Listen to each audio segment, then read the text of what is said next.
الحمد لله رب العالمين والصلاة والسلام على أشرف الأنبياء والمرسلين نبينا محمد وعلى آله وصحبه أجمعين اللهم علمنا ما ينفعنا وانفعنا بما علمتنا وزدنا علما أما بعد السلام عليكم ورحمة الله وبركاته.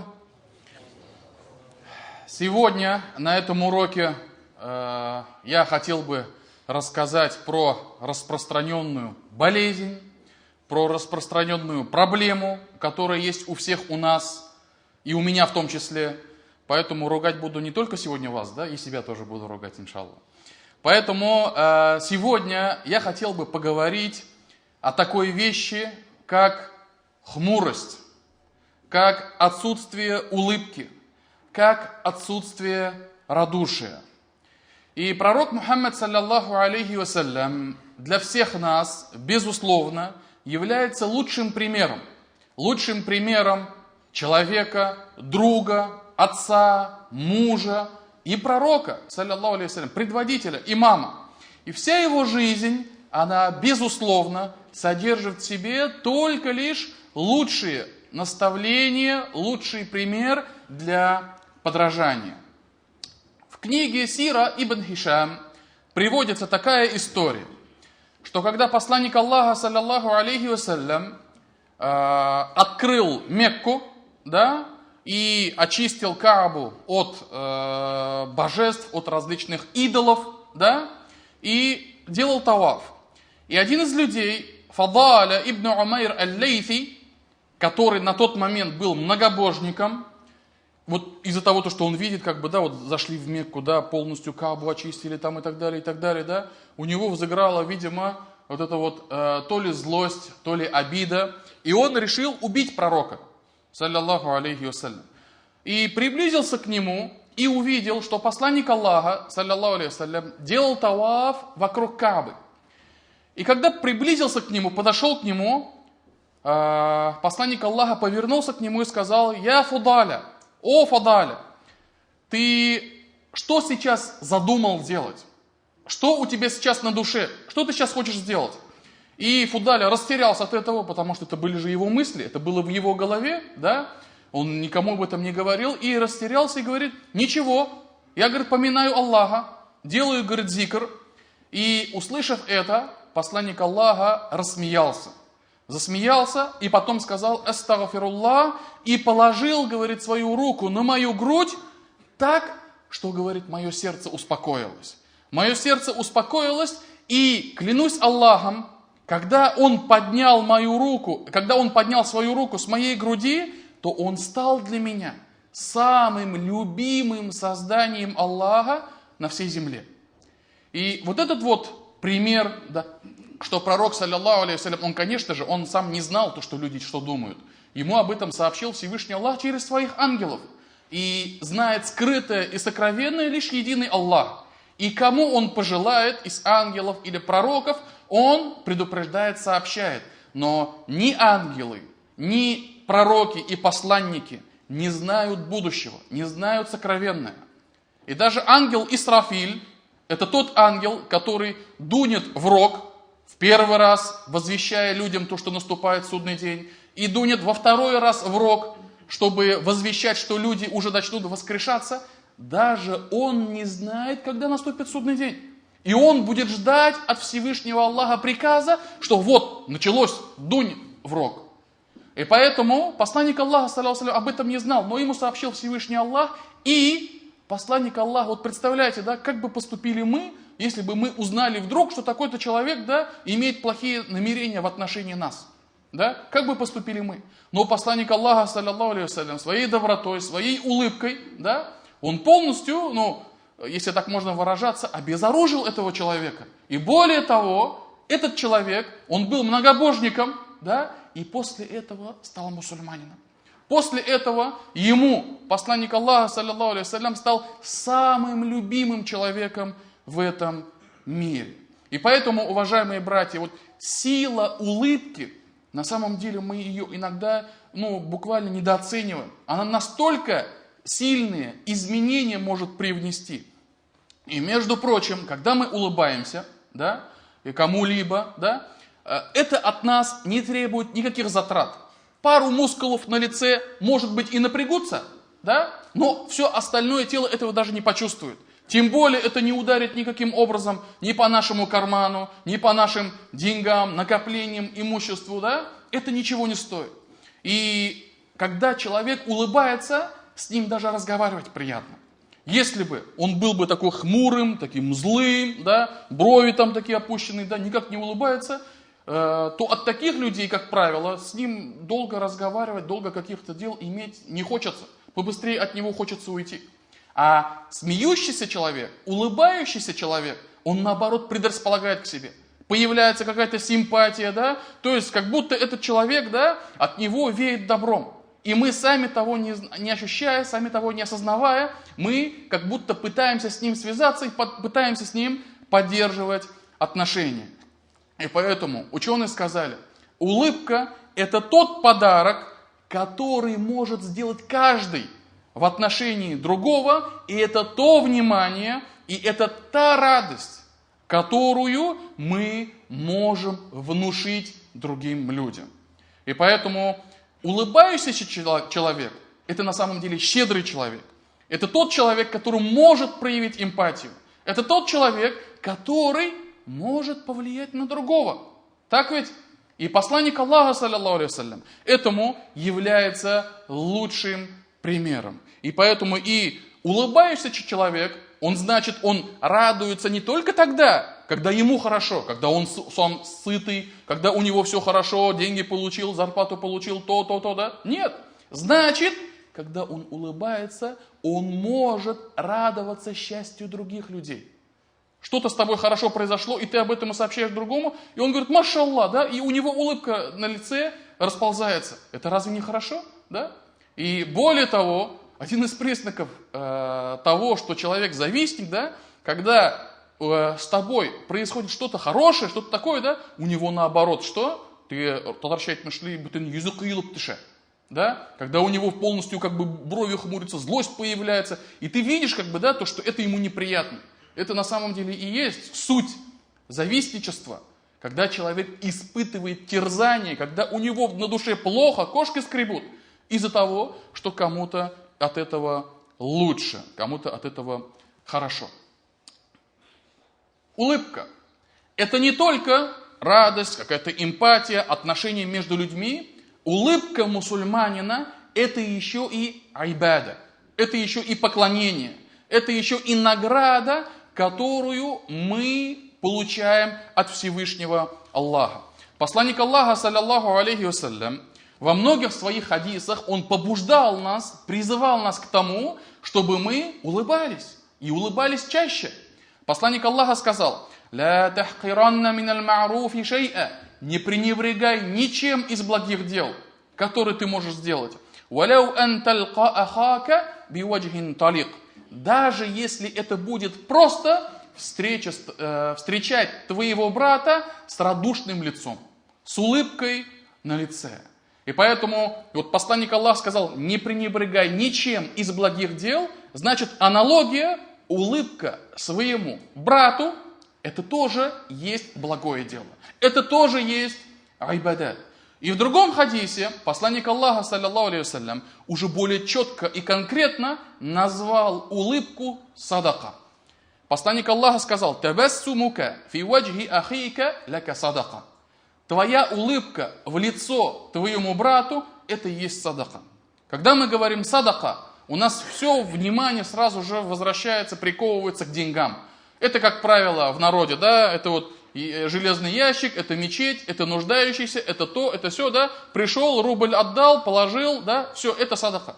На самом деле, двери садака, они намного шире, и они намного доступнее, потому что некоторые пытаются придумывать отговорки, садака, закат, это для богатых. Вот у меня пока в этом месяце сложно, да, в этом месяце пока садака не будет, на следующий месяц. Или потом, да, или у меня долги там и так далее. И ограничивают самих себя. Но на самом деле садака, дверь этого айбадата, она широкая. Туда могут пройти многие люди, а не только 1, 2, 3 и все. Поэтому это под силу каждому из нас. И также пророк, саллаллаху алейхи вассалям, сказал: «Иннакум ла тас'удан наса би амваликум, валякин яса'ухум минкум бастул ваджи ва хуснул хулук». Вы не сможете охватить всех людей своим имуществом. То есть, вот на земле сколько людей могут быть нуждающиеся, сколько людей могут испытывать какие-то трудности, сколько людей, может быть, нуждаются в нашей заботе, материальной заботе, да? Мы не сможем каждому помочь. Это суннатуллах, таким образом, эта жизнь происходит, да, то, что всегда будут те, кто будут продолжать нуждаться. И как правило, те, которые имеют возможность, да, их будет меньше. И даже и сейчас, вот, да, вот если посмотреть там официальную статистику ООН там, и так далее, там супербогатых, там состоятельных людей, там их очень-очень мало, но они обладают огромными богатствами. И большинство людей, они, как правило, во всем мире, да, на планете Земля, они испытывают нужду. И поэтому посланник Аллаха говорил: ты не сможешь их всех объять своим имуществом, своим богатством, но так охватите же их приветливым выражением лица и своим благонравием. То есть, если деньгами-то помочь и не сможешь, то, что у тебя нету, да, так хотя бы улыбнись. Так хотя бы покажи ему свой нрав, благой нрав, да. Так хотя бы каким-либо образом взаимодействуй с ним, покажи ему вот это вот свое радушие, свою благонравность. И вот тут вот нужно сказать, да, то, что вот эта вот улыбка, приветливость, это практически сегодня у каждого бизнес-тренера, коуча, всевозможных психологов, всевозможных там авторов, там популярных таких книг там и так далее, да, это везде пропагандируется. Начиная там Дейл Карнеги там и так далее, да, все говорят: улыбайся, улыбайся, зарабатывай сердца людей там и так далее, склоняй их на свою сторону и все такое. Но в чем разница между улыбкой, которую совершал посланник Аллаха и который призывал, и с улыбкой, например, того же самого условного Дейла Карнеги? В чем разница? Те, они пытаются сделать именно эту самую улыбку. Для чего? Для того, чтобы получить с него что-то. Материальные выгоды, какие-то корыстные цели преследуются. Но когда делает это мусульманин, он это делает как ибадат. Он это делает как искренне. Он это делает для того, чтобы приблизиться ко Всевышнему Аллаху, последовать примеру пророка, саллаллаху алейхи вассалям, и улучшить отношения с человеком, с мусульманином, для того, чтобы и братские отношения еще были крепче. И поэтому нужно помнить, улыбка нужна, улыбка это является частью нашей жизни, но если это делается специально, если это делается ради корысти, чтобы получить с него что-то, да, то, как правило, итог этого, он будет печальным. Люди все равно, они чувствуют неискренность. Люди все равно чувствуют то, что ими пользуются, с них что-то хотят там и так далее. Поэтому улыбка мусульманина должна отличать от других улыбок чем искренностью, что он должен это делать ради довольства Всевышнего Аллаха. И вот, к сожалению, конечно, да, но у нас, в нашем обществе, вот россияне я сейчас говорю, да, про Россию, да, у нас, к сожалению, может быть, даже все СНГ, наверное, да, у нас вот прямо на таком ментальном уровне заложена хмурость, злость, да. Вот даже есть такая поговорка, такая смешная поговорка, анекдот, да, как, говорит, отличить иностранного шпиона от гражданина, да. Иностранный шпион, он, говорит, он будет всегда улыбаться и спрашивать: как ваши дела, да.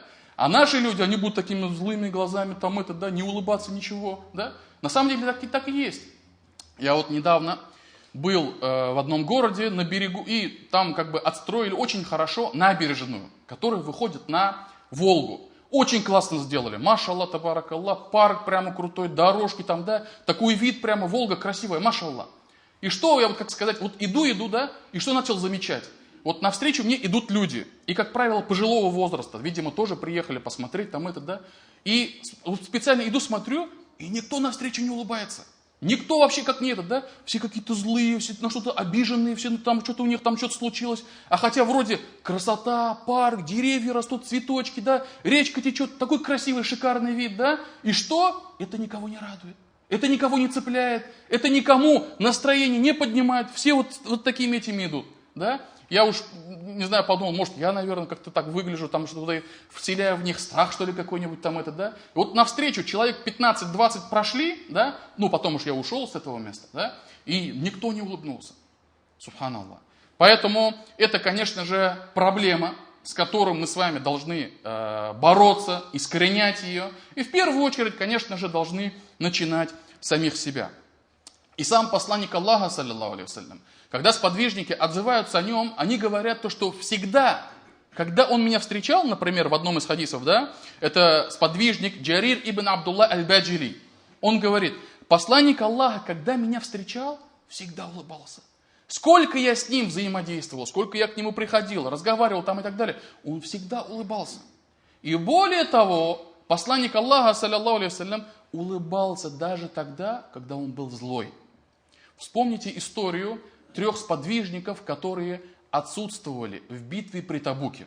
Это очень большая история, почитайте обязательно, да. Есть прямо книги, наберете там, да, вот там хадис от Кааба ибн Малика, про то, как они отстали или же не пошли, не участвовали в битве при Табуке, а потом пытались отговориться от посланника Аллаха, оправдываться, да, и потом пророк приказал 40 дней с ними не разговаривать. Почитайте обязательно. Очень прямо такая история, которая у вас, я уверен, она вас проберет, да, зайдет в самое сердце.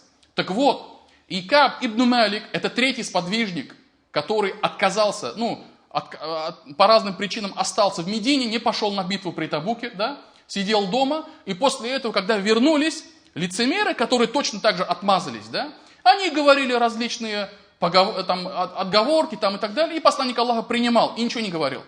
Но когда увидел этих 3 сподвижников, и среди них Кааба ибн Малика, а он не был лицемером, он был верующим, он был сподвижником и благонравным, да, посланник Аллаха увидел его, говорит, и понимает, как он поступил, да, он, как сказать, отказался выступать вместе с пророком, защищать мусульман там и так далее, да, он улыбнулся улыбкой гневного человека. То есть он даже не стал хмуриться, там, злиться, там, да, иди сюда, там и так далее, сейчас поговорим, да, нет, он, говорит, улыбнулся улыбкой злого человека. Даже в такой вот момент, когда он действительно был на него озлоблен, посланник Аллаха, за их поступок, да, он даже тогда проявлял у себя улыбку. И он, говорит, улыбнулся улыбкой гневного человека и сказал, Та'аль, иди сюда, давай рассказывай, что у тебя там, да? Что с тобой произошло, почему ты не пошел вместе с нами. И поэтому обязательно прочитайте. Эта история, я уверен, всем вам она очень сильно понравится. И поэтому напоследок пророк, саллаллаху алейхи вассалям, уже перед смертью, когда он был болен, да, и намазы уже проводил Абу Бакр, он был имамом. Сообщается в одном из хадисов, что когда он был утренний намаз, да, а его двери, его дома, они входили сразу же в мечеть, и он был у Аиши и поднял занавеску своей комнаты и увидел, как сподвижники совершают утренний намаз, и имамом стоял Абу Бакр. И Абу Бакр, увидев, что посланник Аллаха стоит и улыбается, Абу Бакр своими движениями начал делать назад. То есть, я сейчас как бы встану среди молящихся, да, а ты, посланник Аллаха, продолжай молитву, ты имам. Но посланник Аллаха был уже болен, болезнь, после которого он скончался, но он своими движениями сказал, нет, Абу Бакр, продолжай, не прерывай молитву, и подал им знак, чтобы они завершили свою молитву. И после этого он опустил свою занавеску, и как в хадисе говорится, в конце этого дня он скончался. Так вот, даже тогда посланник Аллаха, саллаллаху алейхи ва саллям, даже когда уже в последние свои часы, можно сказать, да, увидев молящихся, увидев Абу Бакр, увидев их, да, он улыбнулся. Улыбался и проявлял им свое радушие. И поэтому пусть Всевышний Аллах одарит всех нас этим богатством, которое под силу каждому из нас. Пусть Всевышний Аллах удалит от нас эту хмурость, эту злобу. Пусть Всевышний Аллах очистит наши сердца, и пусть Всевышний Аллах соберет нас и в райских садах так, как Он собрал нас в этом мире. Субханак Аллахумма бихамдик, ашхаду ан ла иляха илля ант, астагфирука ва атубу илейк.